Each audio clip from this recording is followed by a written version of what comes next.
Venho falar a respeito de algumas denúncias que eu recebo em minha rede social.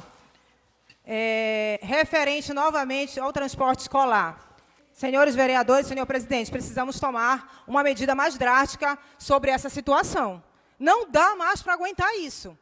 Novamente, tá? Semana passada, nessa sessão, nós recebemos reclamações de várias pessoas e, principalmente, é o descaso com os estudantes da zona rural. A zona rural é esquecida em todos os aspectos desse município, por essa gestão. Alunos, tá, lá da Vicinal 9, 10, Nega Madalena, apenas foram para a aula 2 vezes, agora após o retorno das aulas de agosto, do mês de agosto. Ontem várias mães me procuraram falando a respeito dessa situação, que hoje, inclusive de manhã, não ia ver, esses alunos não iriam para a escola porque o transporte escolar estava novamente com problema. Gente, já não bastou os 2 anos de Covid sem aula presencial. Esses alunos estão sendo prejudicados mais ainda por essa gestão incompetente, que não resolve o problema do transporte escolar. Que licitação foi essa que foi feita? Que empresa foi essa que ganhou? Quem são os responsáveis por essa licitação? Por verificar esses contratos? Rescinde o contrato com essa empresa. Se eles não estão conseguindo realizar o transporte desses alunos, rescinde o contrato. Mas não deixe os nossos alunos da zona rural sem aula, sem transporte escolar. É um descaso de respeito. Desde o início do ano que esses estudantes estão com esse problema na zona rural. É essa humilhação. Quando não é ponte caída, é estrada cortada. Quando não é isso, é transporte escolar que não presta.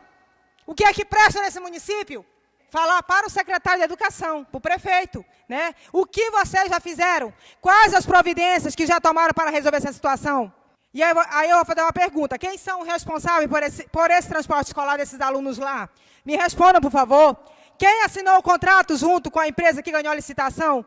Existe cláusula no processo licitatório, inclusive de rescisão contratual, conforme Lei 8.066/93, que fala sobre o contrato ser e podendo ser rescindido nos termos do artigo 78, 79 e 80, onde, inclusive, o município poderá ser ressarcido dos prejuízos comprovados. E outra coisa que eu quero saber, quando é que vai voltar as aulas da Escola Santo Antônio, na creche Desarrocha? Semana passada eu ia colocar aqui um requerimento, aí falaram, não precisa. A aula vai voltar dia 15 de agosto, dia 16 de agosto vai retornar. A obra está super atrasada, a entrega dessa obra de Santo Antônio. Os alunos estão sendo prejudicados porque estão nessa aula online, que, sinceramente, aos pais de alunos que sabem, não serve para quase nada, tá? Essa aula online. Tem alunos, gente, da creche, alunos dessas escolas municipais, que entraram direto para o 3º ano, 4º ano, não sabe ler, não sabe letra, não sabe nada, porque passaram 2 anos da pandemia com aula online e não aprenderam nada. Quase nada. Com dificuldades enormes, esses alunos estão em sala de aula e os professores aí tentando fazer milagre para esses alunos aprenderem a ler, a escrever. E aí a gente vê 2 escolas em reforma e esse governo não consegue fazer um trabalho para que esses alunos não fiquem sem aula presencial, que colocasse na data prevista da entrega da obra. Essa obra está atrasada e parece que ninguém se preocupa, não está nem aí com esses alunos fora da sala de aula. Outra situação. Eu estive lá na escola Alfredo Bal, que fica aqui no meu bairro, verificando a situação lá do banheiro, dos alunos lá, que não estava sem porta, fui lá, constatei.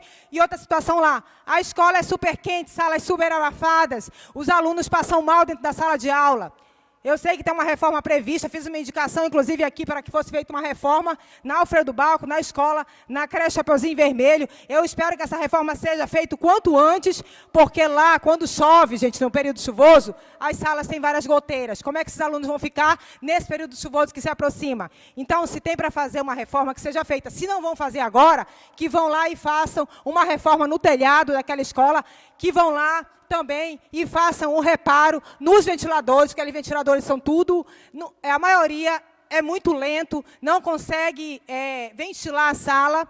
Os que têm ar-condicionado, falta manutenção, um retorno às aulas após o Covid de 2 anos e a Secretaria de Educação não fez um trabalho para ir verificar essas escolas, os ventiladores que não prestavam, os ar-condicionados que precisavam de manutenção. Foram 2 anos recebendo recurso e não fizeram manutenção nas escolas. E os alunos estão lá morrendo de calor, e os professores também. Como é que eles conseguem dar aula, gente, numa sala de aula superlotada e quente? Isso é um desrespeito com os alunos, isso é um desrespeito com os professores, com a categoria que está lá. Então é essa a minha fala. Tinha muito mais coisa para falar, gente, muito mais problemas que estão aqui nesse papel. Mas o tempo é curto, senhor presidente, senhores vereadores. Precisamos aumentar o nosso tempo de fala aqui, porque nós falamos em favor do povo. Então vamos colocar aqui nessa casa, no regimento interno, para mudança de horário, para a gente poder falar mais e lutar pelo povo de Tucumã. Esse tempo é curto.